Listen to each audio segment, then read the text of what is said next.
ਜੀ, ਅਸੀਂ ਅੱਜ ਗੱਲ ਕਰਾਂਗੇ ਬਿਜਲੀ ਦੇ ਬਿੱਲਾਂ ਦੀ। ਬਿਜਲੀ ਦੇ ਬਿੱਲਾਂ ਦਾ ਮਸਲਾ ਪਹਿਲੇ ਸ਼ੁਮਾਰ ਹੁੰਦਾ ਸੀ ਕਿ ਜਨਾਬ ਆਮ ਲੋਕਾਂ ਦਾ ਮਸਲਾ ਹੈ। ਹੁਣ ਇਹ ਬਣ ਗਿਆ ਪੂਰੇ ਮੁਲਕ ਦਾ। ਔਰ ਜਿਹੜੀ ਗੱਲ ਪੂਰੇ ਮੁਲਕ ਦੀ ਹੋ ਜਾਵੇ ਔਰ ਉਹਦੇ ਨਾਲ ਇਜਤਮਾਹੀ ਸਤਹ 'ਤੇ ਯਾਨੀ ਕਲੈਕਟਿਵਲੀ ਇੱਕ ਰਾਏ ਬਣਨੀ ਸ਼ੁਰੂ ਹੋ ਜਾਵੇ ਤੇ ਫਿਰ ਉਹ ਰਿਆਸਤ ਦਾ ਵੀ ਮਸਲਾ ਬਣ ਜਾਂਦਾ। ਇਹਦੇ ਨਾਲ ਇੱਕ ਗੱਲ ਮੈਂ ਯਾਦ ਕਰਾਉਣ ਦੀ ਕੋਸ਼ਿਸ਼ ਕਰਨਾ ਵਾਂ ਕਿ ਜਦੋਂ ਸੋਵੀਅਤ ਜੰਗ ਤੋਂ ਬਾਅਦ ਬੜਾ ਉੱਥੇ ਖਰਾਬੀ ਹੋ ਗਈ ਸੋਵੀਅਤ ਯੂਨੀਅਨ ਦੇ ਵਿੱਚ ਅਫਗਾਨ ਜੰਗ ਤੋਂ ਬਾਅਦ, ਔਰ ਖਰਚੇ ਦੱਸੇ ਗਏ ਕਿ ਪੂਰੇ ਨਹੀਂ ਹੁੰਦੇ, ਮਾਸ਼ੀ ਬੁਹਰਾਨ ਆ ਗਿਆ, ਲੋਕ ਡਬਲ ਰੋਟੀ ਦੀ ਇੱਕ ਪੀਸ ਲੈਣ ਵਾਸਤੇ ਲਾਈਨਾਂ 'ਚ ਲੱਗ ਜਾਂਦੇ ਸਨ। ਅਤੇ ਕਿਹਾ ਗਿਆ, ਲੋਕਾਂ ਨੇ ਉਦੋਂ ਕਹਿਣਾ ਸ਼ੁਰੂ ਕੀਤਾ ਕਿ ਜੀ ਹੁਣ ਸੋਵੀਅਤ ਯੂਨੀਅਨ ਦਾ ਇਕੱਠੇ ਰਹਿਣਾ ਮੁਸ਼ਕਲ ਹੈ। ਫਿਰ ਅਸੀਂ ਵੇਖਿਆ ਕਿ ਸੋਵੀਅਤ ਯੂਨੀਅਨ ਜਿਹੜੀ ਉਹ ਬਿਖਰੀ, ਕਈ ਰਿਆਸਤਾਂ ਦੇ ਵਿੱਚ ਤਬਦੀਲ ਹੋ ਗਈ। ਪਾਕਿਸਤਾਨ ਦਾ ਇਹਦੀ ਸਲਾਮਤੀ ਦੇ ਪਿੱਛੇ ਜਿਹੜੇ ਲੋਕ ਪਏ ਨੇ, ਉਹ ਸਿਰਫ ਸ਼ੁਰੂ ਦੇ ਵਿੱਚ ਉਹਨਾਂ ਦਾ ਹੈਗਾ ਸੀ ਕਿ ਪਾਕਿਸਤਾਨ ਨੂੰ ਅਸਕਰੀ ਤੌਰ 'ਤੇ ਕਮਜ਼ੋਰ ਕੀਤਾ ਜਾਵੇ। ਫਿਰ ਉਹਨਾਂ ਨੇ ਤੈਅ ਕੀਤਾ ਕਿ ਪਾਕਿਸਤਾਨ ਨੂੰ ਜੁਗਰਾਫੀਆਈ ਤੌਰ 'ਤੇ ਕਮਜ਼ੋਰ ਕੀਤਾ ਜਾਵੇ। ਇਹ ਈਸਟ ਪਾਕਿਸਤਾਨ ਦੀ ਅਲਾਇਦਗੀ ਜਿਹੜੀ ਹੈ ਉਸੇ ਹਵਾਲੇ ਨਾਲ ਸੀ। ਉਸ ਤੋਂ ਅਗਲਾ ਸਟੈਪ ਉਹਨਾਂ ਦਾ ਇਹ ਸੀ ਕਿ ਪਾਕਿਸਤਾਨ ਦੇ ਜਿਹੜਾ ਸਮਾਜ ਹੈ ਇਹਨੂੰ ਅੰਦਰੋਂ ਵੰਡਿਆ ਜਾਵੇ, ਅਤੇ ਉਹਦੇ ਵੰਡਣ ਵਾਸਤੇ ਇਹੀ ਕਾਫੀ ਸੀ ਕਿ ਫਿਰਕਾ ਵਾਰਾਨਾ ਇੱਕ ਲੀਕ ਖਿੱਚ ਦਿੱਤੀ ਗਈ, ਔਰ ਉਹਦੇ ਨਾਲ ਅਸੀਂ ਆਪਣੇ ਆਪ ਹੀ ਉਹਦਾ ਸ਼ਿਕਾਰ ਹੁੰਦੇ ਗਏ। ਕੋਈ ਕੁਝ ਬਣ ਗਿਆ, ਕੋਈ ਕੁਝ ਬਣ ਗਿਆ। ਮੁਸਲਮਾਨ ਖਾਲੀ ਬਣਨ ਦੀ ਅਸੀਂ ਕੋਸ਼ਿਸ਼ ਨਹੀਂ ਕੀਤੀ। ਅੱਛਾ, ਫਿਰ ਉਸ ਤੋਂ ਬਾਅਦ ਆਇਆ ਕਿ ਜਨਾਬ ਇਲਾਕਾਈ ਸਤਹ ਦੇ ਉੱਤੇ, ਲਸਾਨੀ ਸਤਹ 'ਤੇ, ਲੈਂਗੁਏਜ ਦੀ ਸਤਹ 'ਤੇ, ਰੀਜਨ ਦੀ ਸਤਹ 'ਤੇ ਤੁਸੀਂ ਵੰਡੀਆਂ ਪਾਈਆਂ ਆਪਣੀਆਂ, ਮਜ਼ੀਦ ਤਕਸੀਮ ਹੋ ਗਈ। ਫਿਰ ਇਹ ਅਮਲ ਵੀ ਜਦੋਂ ਉਹਨਾਂ ਕੁਵਤਾਂ ਦੇ ਯਾਨੀ ਮਕਸਦ ਨੂੰ ਉਹਨਾਂ ਸਮਝਿਆ ਕਿ ਹਲੇ ਲੇਟ ਹੋ ਰਹੇ ਨੇ, ਇਹਨੂੰ ਜਲਦੀ ਅੰਜਾਮ ਤੱਕ ਪਹੁੰਚਾਓ, ਅਤੇ ਉਹਨਾਂ ਨੇ ਫਿਰ ਮੁਲਕ ਨੂੰ ਮਾਸ਼ੀ ਬੁਹਰਾਨ ਦੇ ਹਵਾਲੇ ਕੀਤਾ ਅਤੇ ਸਿਆਸੀ ਬੁਹਰਾਨ ਦੇ। ਇਹ ਬੜੀ ਅਹਿਮ ਗੱਲ ਹੈ। ਕੁਝ ਪੁਆਇੰਟ ਮੈਂ ਤੁਹਾਨੂੰ ਦੱਸ ਸਕਾਂਗਾ, ਕੋਈ ਤੁਸੀਂ ਵੈਸੇ ਸਮਝ ਲਿਆ ਜੇ, ਆਪ ਵੀ ਤਜਜ਼ੀਆ ਕਰ ਲਿਆ ਜੇ। ਅਤੇ ਜਦੋਂ ਮੁਲਕ ਦੇ ਵਿੱਚ ਸਿਆਸੀ ਬੁਹਰਾਨ ਪੈਦਾ ਹੋਇਆ ਅਤੇ ਮਾਸ਼ੀ ਬੁਹਰਾਨ ਪੈਦਾ ਹੋਇਆ, ਐਸੇ ਫੈਸਲੇ ਕੀਤੇ ਗਏ ਜਿਹਦੇ ਨਾਲ ਇਹ ਦੋਵੇਂ ਚੀਜ਼ਾਂ ਜਿਹੜੀਆਂ ਨੇ ਬੇਕ ਵਕਤ ਤੇਜ਼ ਹੋ ਗਈਆਂ ਅਤੇ ਮੁਲਕੀ ਸਲਾਮਤੀ ਨੂੰ, ਰਿਆਸਤੀ ਸਲਾਮਤੀ ਨੂੰ ਖਤਰਾਤ ਪੈਦਾ ਹੋ ਗਏ। ਔਰ ਇਹਨਾਂ ਖਤਰਾਤ ਦੇ ਵਿੱਚ ਵੀ ਲੋਕਾਂ ਨੇ ਬੜਾ ਤਹੱਮਲ ਦਾ ਮੁਜ਼ਾਹਰਾ ਕੀਤਾ। ਹਕੂਮਤ ਨੇ ਉਹਨਾਂ ਨੂੰ, ਜਦੋਂ ਵੀ ਕਿਸੇ ਵੀ ਹਕੂਮਤ ਨੇ, ਪਿਛਲੀਆਂ 2-3 ਹਕੂਮਤਾਂ ਜਿਹੜੀਆਂ ਨੇ ਇਹਨਾਂ ਬੁਹਰਾਨਾਂ ਨੂੰ ਭੁਗਤਦੀਆਂ ਆਈਆਂ ਨੇ, ਜਿਹੜੀਆਂ ਕੁਝ ਉਹਨਾਂ ਨੇ ਰੋਲ ਵੀ ਅਦਾ ਕੀਤਾ ਇਹ ਬੁਹਰਾਨਾਂ ਨੂੰ ਪੈਦਾ ਕਰਨ ਦੇ ਵਿੱਚ।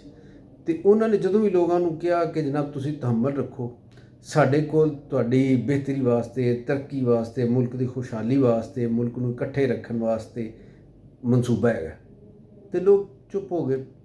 ਉਹਨਾਂ ਨੇ ਕਿਹਾ ਠੀਕ ਹੈ ਜੀ, ਅਸੀਂ ਇਤਬਾਰ ਕਰਦੇ। ਅਤੇ ਫਿਰ ਉਹ ਜਦੋਂ ਪਾਰਟੀਆਂ ਹਕੂਮਤ 'ਚ ਆਈਆਂ ਅਤੇ ਇਕਤਦਾਰ ਦਾ ਕੀਮਤੀ ਟਾਈਮ ਉਹਨਾਂ ਨੇ ਆਪਣੀ ਸਿਆਸੀ ਜਿਹੜੀ ਦੁਸ਼ਮਣੀਆਂ ਸੀ ਉਹ ਨਿਭਾਉਣ 'ਚ ਜ਼ਾਇਆ ਕੀਤਾ, ਆਪਣੇ ਸਿਆਸੀ ਮੁਖਾਲਫੀਨ ਨੂੰ ਦਬਾਉਣ ਵਾਸਤੇ ਜ਼ਾਇਆ ਕੀਤਾ। ਔਰ ਉਹਦੇ ਨਾਲ ਫਿਰ ਇੰਨੀ ਕੁ ਕਸ਼ਮਕਸ਼ ਜਿਹੜੀ ਹੈ ਉਹ ਸੁਸਾਇਟੀ ਦੇ ਵਿੱਚ ਵੱਧ ਗਈ ਕਿ ਹੁਣ ਹਰ ਗਰੁੱਪ ਦੂਸਰੇ ਗਰੁੱਪ ਦਾ ਦੁਸ਼ਮਣ ਹੈ। ਯਾਨੀ ਜਿਹੜੇ ਪਹਿਲੇ ਦੁਸ਼ਮਣ ਸਨ ਉਹ ਦੋਸਤ ਬਣੇ, ਲੇਕਿਨ ਪੂਰੇ ਦੋਸਤ ਨਹੀਂ ਬਣੇ, ਇਤਿਹਾਦੀ ਹੋਣ ਆਪਣੇ ਆਪ ਨੂੰ ਕਹਿੰਦੇ ਨੇ। ਉਹਨਾਂ ਦਾ ਜਦੋਂ ਦਿਲ ਕਰਦਾ ਇੱਕ ਦੂਸਰੇ ਕੋਲ ਰੁੱਸ ਪੈਂਦੇ ਨੇ, ਜਦੋਂ ਇੱਕ ਦੂਸਰੇ ਦੀ ਗੱਲ ਮੰਨੀ ਜਾਂਦੀ ਫਿਰ ਉਹ ਇਕੱਠੇ ਹੋ ਜਾਂਦੇ ਨੇ। ਜਿਹੜੇ ਨਵੇਂ ਦੁਸ਼ਮਣ ਨੇ ਉਹ ਨਵੇਂ ਇਤਿਹਾਦੀ ਲੱਭਣ ਡਏ ਨੇ, ਉਹ ਪੁਰਾਣੇ ਦੁਸ਼ਮਣਾਂ ਦੇ ਕੁਝ ਇਤਿਹਾਦੀ ਉਹਨਾਂ ਤੋੜ ਲਏ, ਅਤੇ ਇਹ ਅੱਗੇ ਦੇ ਅੱਗੇ ਵੱਧਦੀ ਜਾ ਰਹੀ ਗੱਲ। ਹੁਣ ਸਾਡੀ ਸਿਆਸਤ ਇਹੀ ਰਹਿ ਗਈ ਕਿ ਅਸੀਂ ਕਿਸੇ ਦੇ ਇਤਿਹਾਦੀ ਤੋੜ ਲੈਂਦੇ ਹਾਂ ਅਤੇ ਆਪਣੇ ਨਵੇਂ ਇਤਿਹਾਦੀ ਬਣਾ ਲੈਂਦੇ। ਬਸ ਇਹ ਸਿਆਸਤ ਸਾਡੀ ਰਹਿ ਗਈ, ਇਸ ਤੋਂ ਅੱਗੇ ਦੀ ਗੱਲ ਨਹੀਂ। ਰਿਆਸਤ ਕਿੱਥੇ ਖੜ੍ਹੀ ਹੈ, ਰਿਆਸਤ ਦੇ ਇਸਤਹਿਕਾਮ ਕਿੱਥੇ ਖੜ੍ਹਾ ਹੈ, ਰਿਆਸਤ ਦੀ ਮਈਸ਼ਤ ਕਿੱਥੇ ਖੜ੍ਹੀ, ਇਹਦੇ ਉੱਤੇ ਕੋਈ ਗੱਲ ਕਰਨ ਨੂੰ ਤਿਆਰ ਨਹੀਂ। ਹਾਂ, ਇਹ ਜਿਹੜੀਆਂ ਪਾਰਟੀਆਂ ਹੈਗੀਆਂ ਨੇ ਜਿਹੜੀਆਂ ਮੁਸਲਸਲ ਇਕਤਦਾਰ 'ਚ ਆਉਂਦੀਆਂ ਨੇ, ਉਹ ਗੱਲ ਕਰਦੀਆਂ ਨੇ ਮੁਲਕ ਨੂੰ ਜੀ ਮਿਸਾਕੇ ਮਈਸ਼ਤ ਦੀ ਲੋੜ ਹੈ। ਔਰ ਕੋਈ ਇੱਕ ਅੱਧਾ ਜਿਹੜਾ ਸਿਆਸਤਦਾਨ ਸੀਨੀਅਰ ਪੋਲੇ ਜਿਹੇ ਮੂੰਹ ਨਾਲ ਉਹ ਵੀ ਕਹਿੰਦਾ ਜੀ ਮੇਰਾ ਆਈਡੀਆ ਹੈ, ਇਹਦੇ ਉੱਤੇ ਅਮਲ ਕੀਤਾ ਜਾਵੇ। ਉਹ ਪਰ ਗੱਲ ਇਹ ਵੇ, ਇਹ ਖਾਲੀ ਕਹਿਣ ਦੀ ਗੱਲ ਨਹੀਂ ਹੁੰਦੀ, ਇਹਦੇ ਵਾਸਤੇ ਕੋਈ ਅਮਲੀ ਇਕਦਾਮਾਤ ਦੀ ਲੋੜ ਹੁੰਦੀ। ਪ੍ਰੈਕਟੀਕਲ ਸਟੈਪ ਤੁਸੀਂ ਕੀ ਲਏ ਨੇ? ਤੇਰੇ ਰਿਆਸਤ ਨੂੰ ਅੱਗੇ ਵਧਾਉਣ ਵਾਸਤੇ ਗੱਲਾਂ ਨਾਲ ਨਹੀਂ ਮਾਮਲਾ ਸੁਲਝਦੇ, ਉਹ ਗੰਢਾਂ ਹੱਥਾਂ ਨਾਲ ਖੁੱਲ੍ਹਣੀਆਂ ਪੈਂਦੀਆਂ ਨੇ ਜਿਹੜੀਆਂ ਤੁਸੀਂ ਲਾਈਆਂ ਹੋਈਆਂ ਨੇ। ਗੱਲਾਂ ਦੇ ਨਾਲ ਫੂ ਕਰੋਗੇ ਤਾਂ ਉਹ ਗੰਢ ਨਹੀਂ ਖੁੱਲ੍ਹੇਗੀ। ਸੋ ਇਹ ਗੱਲ ਹੈ ਕਿ ਇਹ ਜਿਹੜੇ ਬਿਜਲੀ ਦੇ ਬਿੱਲ ਆਏ ਨੇ ਔਰ ਮੁਸਲਸਲ ਆਏ ਜਾ ਰਹੇ ਨੇ ਜ਼ਿਆਦਾ, ਨਹੀਂ ਹਰ ਮਹੀਨੇ ਦੇ ਵਿੱਚ ਗਵਰਨਮੈਂਟ 2 ਕੁ ਵਾਰ ਤਾਂ ਵਧਾ ਦਿੰਦੀ ਬਿੱਲ, ਔਰ ਫਿਰ ਇੱਕ ਉਹਦਾ ਕਵਰੇਜ ਜਿਹੜੀ ਹੁੰਦੀ ਹੈ ਉਹਨੂੰ ਕੰਟਰੋਲ ਕੀਤਾ ਜਾਂਦਾ ਹੈ। ਫਿਰ ਇਸ ਤਰ੍ਹਾਂ ਉਹਦੇ ਉੱਤੇ ਬਹਾਨਾ ਕੀਤਾ ਜਾਂਦਾ ਕਿ ਜਨਾਬ ਇਹ ਤਾਂ ਪਿਛਲੀਆਂ ਹਕੂਮਤਾਂ ਦਾ ਸੀ। ਉਹ ਪਿਛਲੀਆਂ ਹਕੂਮਤਾਂ ਕਿਹਨਾਂ ਦੀਆਂ ਸੀ? ਇਹਨਾਂ ਲੋਕਾਂ ਦੀਆਂ ਸੀ, ਇਹਨਾਂ ਤਬਕਾਤ ਦੀਆਂ ਸਨ। ਇਹੀ ਕਲਾਸਿਸ ਰੂਲਿੰਗ ਕਲਾਸਿਸ ਸਨ ਜਿਹੜੀਆਂ ਇਕਤਦਾਰ 'ਚ ਉਦੋਂ ਸਨ, ਔਰ ਇਹਨਾਂ ਨੇ ਹੀ ਸਾਰਾ ਕੁਛ ਕੀਤਾ। ਅਤੇ ਇਹ ਆਪਣੇ ਆਪ ਨੂੰ ਪਿਛਲੀ ਹਕੂਮਤ ਦੇ ਵਿੱਚ ਕਿਉਂ ਕਹਿੰਦੇ ਨੇ? ਇਹ ਕਿਉਂ ਨਹੀਂ ਕਹਿੰਦੇ ਕਿ ਅਸੀਂ ਹੀ ਉਹ ਤਬਕਾ ਹੈਗੇ ਹਾਂ ਬਾਲਾਦਸਤ ਔਰ ਮਰਾਤ ਯਾਫਤਾ ਪ੍ਰਿਵਿਲੇਜ ਕਲਾਸਿਸ ਜਿਨ੍ਹਾਂ ਨੇ ਪਾਕਿਸਤਾਨ ਦਾ ਬੇੜਾ ਗਰਕ ਕੀਤਾ ਹੈ, ਅਤੇ ਹੁਣ ਵੀ ਅਸੀਂ ਇਹ ਕਿਰਦਾਰ ਅਦਾ ਕਰਨ ਡਏ ਹਾਂ।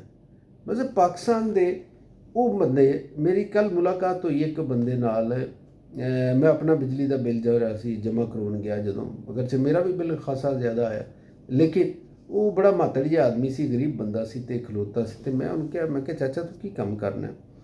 ਉਹਨੇ ਕਿਹਾ ਜੀ ਕਿ ਮੈਂ ਚੌਕੀਦਾਰ ਹਾਂ ਅਤੇ ਮੈਂ ਇੱਥੇ ਲਾਹੌਰ ਦੇ ਵਿੱਚ ਕਿਰਾਏ ਦੇ ਘਰ 'ਤੇ ਰਹਿੰਦਾ ਵਾਂ। ਕੋਈ ਇੱਕ ਕਮਰੇ ਦਾ ਘਰ ਹੈ ਅਤੇ ਇੱਕ ਨਾਲ ਬਰਾਮਦਾ ਹੈ। ਅਤੇ ਉਹਨੇ ਕਿਹਾ ਜੀ ਮੈਂ ਉਹਦੇ ਵਿੱਚ ਰਹਿੰਦਾ ਅਤੇ 20,000 ਰੁਪਇਆ ਕਿਰਾਇਆ ਹੁੰਦਾ। ਅਤੇ ਮੈਂ ਕਿਹਾ ਤੇਰੀ ਤਨਖਾਹ ਕਿੰਨੀ? ਉਹਨੇ ਕਿਹਾ ਮੇਰੀ ਤਨਖਾਹ ਜਿਹੜੀ 25,000 ਹੈ। ਅਤੇ 25,000 ਤਨਖਾਹ ਦੇ ਵਿੱਚੋਂ ਉਹਦਾ 20,000 ਕਿਰਾਏ 'ਚ ਚਲਾ ਜਾਂਦਾ ਹੈ, ਅਤੇ ਉਹਦੇ ਹੱਥ 'ਚ ਜਿਹੜਾ ਬਿੱਲ ਸੀ ਉਹ ਸੀ 15,000। ਉਹ ਇਸਤੇਮਾਲ ਕੀ ਕਰਦਾ ਹੈ? 2 ਪੱਖੇ, ਯਾਨੀ ਉਹ ਬੇਕ ਵਕਤ ਨਹੀਂ ਚੱਲਦੇ। ਇੱਕ ਪੱਖਾ ਅੰਦਰ ਕਮਰੇ 'ਚ ਅਤੇ ਇੱਕ ਉਹ ਰਾਤ ਨੂੰ ਬਾਹਰ ਪੈਡਿਸਟਲ ਫੈਨ ਇਸਤੇਮਾਲ ਕਰਦੇ ਨੇ, ਅਤੇ ਇੱਕ ਬਲਬ ਚਲਾਉਂਦੇ ਨੇ। ਫਰਿੱਜ ਫਰੁੱਜ ਕੋਈ ਨਹੀਂ ਉਹਨਾਂ ਦੇ ਘਰ 'ਚ। ਇਸਤਰੀ ਕਿਸੇ ਟਾਈਮ ਜ਼ਾਹਿਰ ਹੈ ਉਹ ਕਰ ਲੈਂਦੇ ਨੇ, ਲੇਕਿਨ ਰੋਜ਼ ਤਾਂ ਨਹੀਂ ਹੁੰਦੀ ਉਹਨਾਂ ਦੀ। ਗਰੀਬ ਆਦਮੀ, ਬੇਗਮ ਹੁੰਦੀ ਜਾਂ ਬੀਵੀ ਜਿਹੜੀ ਹੈ ਉਹ ਲੋਕਾਂ ਦੇ ਘਰਾਂ 'ਚ ਕੰਮ ਕਰਦੀ, ਅਤੇ ਬੱਚੇ ਜਿਹੜੇ ਨੇ ਉਹ ਅਲੱਗ ਮਿਹਨਤ ਮਜ਼ਦੂਰੀ ਕੋਈ ਕਰਦੇ ਨੇ 1-2। ਅਤੇ ਇਸ ਤਰ੍ਹਾਂ ਉਹਨਾਂ ਦੀ ਜਿਹੜੀ ਪੂਰੀ ਆਮਦਨੀ ਘਰ ਦੀ ਉਹ ਕੋਈ 55,000 ਰੁਪਏ ਆਮਦਨੀ ਹੈ। 55,000 ਦੇ ਵਿੱਚੋਂ 20,000 ਉਹਨਾਂ ਦਾ ਕਿਰਾਇਆ ਚਲਾ ਗਿਆ, 15,000 ਚਲਾ ਗਿਆ ਉਹਨਾਂ ਦਾ ਬਿੱਲ ਬੱਤੀ ਦਾ, ਅਤੇ 35,000 ਤਾਂ ਨਿਕਲ ਗਿਆ, ਅਤੇ ਪਿੱਛੇ ਬਚਦਾ 20,000। 20,000 ਦੇ ਵਿੱਚ ਉਹਨਾਂ ਨੇ ਆਪਣਾ ਮੈਡੀਕਲ ਵਗੈਰਾ ਜਿਹੜੇ ਨੇ ਮਹੀਨੇ ਦੇ ਉਹ ਵੀ ਵੇਖਣੇ ਨੇ, ਖੁਰਾਕ ਖਾਣ ਪੀਣ ਉਹ ਵੀ ਵੇਖਣਾ, ਕਿਤੇ ਆਉਣਾ ਜਾਣਾ ਵੀ ਆਪਣੇ ਕਿਰਾਏ ਵਾਸਤੇ, ਕੰਮਕਾਰ ਵਾਲੀ ਜਗ੍ਹਾ 'ਤੇ ਜਾਣ ਵਾਸਤੇ ਉਹ ਵੀ ਇਸਤੇਮਾਲ ਕਰਨਾ, ਅਤੇ ਹੋਰ ਵੀ ਕੋਈ ਲੋੜ ਪੈ ਸਕਦੀ। ਅਤੇ ਇਹ ਜਨਾਬ ਹਾਲਤ ਹੈ। ਲੇਕਿਨ ਇੱਥੇ ਉਹ ਵੀ ਲੋਕ ਨੇ ਜਿਨ੍ਹਾਂ ਦੀ ਆਮਦਨੀ 20,000 ਹੈ ਔਰ ਉਹ ਉਹਦੇ ਵਿੱਚ ਗੁਜ਼ਾਰਾ ਕਰਨ ਡੇ, ਅਤੇ ਉਹਨਾਂ ਨੂੰ 20,000 ਰੁਪਏ ਬਿੱਲ ਆ ਰਿਹਾ। ਇਹਦੇ ਨਾਲ ਇੱਕ ਰਾਏ ਬਣਨ ਡਈ ਲੋਕਾਂ ਦੇ ਵਿੱਚ। ਲੋਕ ਹਕੂਮਤ ਦੇ ਨਹੀਂ, ਰਿਆਸਤ ਬਾਰੇ ਸੋਚਣ ਰਹੇ ਨੇ, ਔਰ ਉਹਨਾਂ ਨੂੰ ਇਹ ਕੋਈ ਫਰਕ ਦੱਸਣ ਵਾਲਾ ਨਹੀਂ ਹੈਗਾ। ਰਿਆਸਤ ਆਪ ਵੀ ਨਹੀਂ ਦੱਸਣ ਡਈ, ਰਿਆਸਤ ਦੇ ਜ਼ਿੰਮੇਦਾਰ ਨਹੀਂ ਦੱਸਣ ਡੇ ਕਿ ਇਹ ਰਿਆਸਤ ਨਹੀਂ ਕਰਦੀ ਪਈ, ਇਹ ਹਕੂਮਤ ਕਰਦੀ ਪਈ, ਇਹ ਜੋ ਕੁਛ ਕਰਦੀ ਪਈ ਇਹ ਹਕੂਮਤ ਦਾ ਫਾਲਟ ਹੈਗਾ। ਔਰ ਇਹਨਾਂ ਲੋਕਾਂ ਸਿਆਸਤਦਾਨਾਂ ਦੀ ਔਰ ਇਹਨਾਂ ਦੇ ਜਿਹੜੇ ਇਤਿਹਾਦੀ ਨੇ, ਇਹ ਉਹਨਾਂ ਦੀ ਐਫਰਟਸ ਨੇ ਜਿਹਦੇ ਨਾਲ ਮੁਲਕ ਇਸ ਸਤ੍ਹਾ ਦੇ ਉੱਤੇ ਚਲਾ ਗਿਆ। ਅਤੇ ਗੱਲ ਜਿਹੜੀ ਚਲੀ ਜਾਏਗੀ ਇਨਕਲਾਬ ਵੱਲ, ਇਹ ਗੱਲਾਂ ਲੋਕਾਂ ਨੂੰ ਲੱਗਦੀਆਂ ਨੇ ਕਿ ਜਿਵੇਂ ਪਤਾ ਨਹੀਂ ਕਿੰਨੀਆਂ ਕੁ ਦੂਰ ਨੇ, ਲੇਕਿਨ ਦੂਰ ਕੋਈ ਨਹੀਂ ਜਾਈਆਂ। ਹੁਣ ਲੋਕ ਨੱਕੋ ਨੱਕ ਹੋ ਗਏ, ਔਰ ਹਕੂਮਤ ਦੀਆਂ ਜਦੋਂ ਸ਼ਾਹ ਖਰਚੀਆਂ ਵੇਖਦੇ ਨੇ, ਹਕੂਮਤ ਦੇ ਲੋਕਾਂ ਦੇ ਜਿਹੜੇ ਪ੍ਰੋਟੋਕੋਲਸ ਨੇ ਉਹਨਾਂ ਨੂੰ ਵੇਖਦੇ ਨੇ, ਉਹਨਾਂ ਦੇ ਦਫ਼ਤਰਾਂ ਦੇ ਖਰਚੇ ਵੇਖਦੇ ਨੇ, ਉਹਨਾਂ ਦੀਆਂ ਆਣੀਆਂ ਜਾਣੀਆਂ, ਔਰ ਉਹਨਾਂ ਦੇ ਜਿਹੜੇ ਸਰਕਾਰੀ ਖਜ਼ਾਨੇ ਤੋਂ ਅਖਰਾਜਾਤ ਨੇ ਉਹਨਾਂ ਨੂੰ ਜਦੋਂ ਲੋਕ ਵੇਖਦੇ ਨੇ, ਅਤੇ ਉਹ ਕਹਿੰਦੇ ਨੇ ਕਿ ਯਾਰ ਅਸੀਂ ਤਾਂ ਆਪਣੇ ਇੰਨੀ ਢਿੱਡਾਂ ਦੇ ਉੱਤੇ ਪੱਥਰ ਬੰਨ੍ਹ ਕੇ ਗੁਜ਼ਾਰੇ ਕਰਨ ਡਏ ਹਾਂ, ਅਤੇ ਇਹ ਸਾਡੇ ਪੈਸਿਆਂ ਦੇ ਨਾਲ ਮੌਜਾਂ ਕਰਨ ਡਏ ਨੇ। ਅਤੇ ਗੱਲਾਂ ਇਹਨਾਂ ਕੋਲੋਂ ਤੁਸੀਂ ਸੁਣ ਲਓ, ਦਰਦ ਨਾਲ ਇੰਝ ਗੱਲਾਂ ਕਰਨਗੇ ਜਿਵੇਂ ਇਹਨਾਂ ਤੋਂ ਵੱਡਾ ਪਾਕਿਸਤਾਨ ਦੇ ਲੋਕਾਂ ਦਾ ਦਰਦੀ ਕੋਈ ਨਹੀਂ ਹੈਗਾ। ਅਤੇ ਗੱਲ ਜਿਹੜੀ ਤੁਹਾਡੇ ਨਾਲ ਕਰਨੀ ਸੀ, ਸਮਝਾਉਣ ਦੀ ਮੈਂ ਕੋਸ਼ਿਸ਼ ਕਰਨੀ ਸੀ, ਉਹ ਇਹ ਵੇਖ ਕਿ ਪਾਕਿਸਤਾਨ ਦੇ ਵਿੱਚ ਬਿਜਲੀ ਦੇ ਬਿੱਲ ਜਿਹੜੇ ਨੇ ਉਹ ਗੈਰ ਜ਼ਰੂਰੀ ਤੌਰ 'ਤੇ ਵਧਾਏ ਗਏ। ਮੈਂ ਵੇਖਿਆ ਕਿ ਮੁਖਤਸਰ ਗੱਲ ਮੈਂ ਕਰਨ ਦੀ ਕੋਸ਼ਿਸ਼ ਕਰਾਂਗਾ ਕਿ ਇੰਡੀਆ ਦੇ ਵਿੱਚ ਜਿਹੜੇ ਬਿਜਲੀ ਦੇ ਬਿੱਲ ਲੋਕਾਂ ਨੂੰ ਆਉਂਦੇ ਨੇ, ਸਰਦੀਆਂ ਦੇ ਵਿੱਚ ਐਵਰੇਜ ਜਿਹੜੇ ਘਰ ਨੇ ਨਾ, ਆਮ ਛੋਟੇ ਘਰ, ਸਰਦੀਆਂ ਦੇ ਵਿੱਚ 2,000 ਅਤੇ ਗਰਮੀਆਂ ਦੇ ਵਿੱਚ 5,000, ਪਾਕਿਸਤਾਨ ਦੇ 5,000 ਰੁਪਇਆ ਇਹ ਬਿੱਲ ਉਹਨਾਂ ਨੂੰ ਆਉਂਦਾ। ਬੰਗਲਾਦੇਸ਼ ਜਿਹੜਾ ਉਹ ਸਾਡੇ ਨਾਲ ਬਹੁਤੀ ਬਿਜਲੀ ਪੈਦਾ ਕਰਨ ਡਿਆ, ਸਾਡੇ ਤੋਂ ਵੱਖ ਹੋ ਗਿਆ ਸੀ, ਅਤੇ ਉੱਥੇ ਜਿਹੜੇ 600 ਯੂਨਿਟ ਤੱਕ ਬਿਜਲੀ ਇਸਤੇਮਾਲ ਕਰਨ ਵਾਲਾ ਬੰਦਾ, 600 ਯੂਨਿਟ ਜਿਹੜਾ ਇਸਤੇਮਾਲ ਕਰਦਾ, ਉਹਦਾ ਪਾਕਿਸਤਾਨੀ ਰੁਪਈਆਂ 'ਚ 18,000 ਬਿੱਲ ਆਉਂਦਾ। ਅਤੇ ਇੰਝ ਹੀ ਸ੍ਰੀਲੰਕਾ, ਉਹਦਾ ਰੁਪਇਆ ਕੋਈ ਪਾਕਿਸਤਾਨ ਦੇ 92 ਪੈਸਿਆਂ ਦਾ ਹੈ, ਅਤੇ ਉੱਥੇ 100 ਯੂਨਿਟ ਜਿਹੜਾ ਇਸਤੇਮਾਲ ਕਰਦਾ ਉਹਨੂੰ ਪਾਕਿਸਤਾਨ ਦੇ ਕੋਈ 1,800 ਰੁਪਈਏ ਦਾ ਬਿੱਲ ਆਉਂਦਾ। ਅਤੇ ਪਾਕਿਸਤਾਨ ਨਾਲ ਇਸ ਰੀਜਨ ਦੇ ਇਰਦ ਗਿਰਦ ਸਾਰੇ ਮੁਲਕ ਜਿਹੜੇ ਨੇ ਉਹ ਠੀਕ ਨੇ।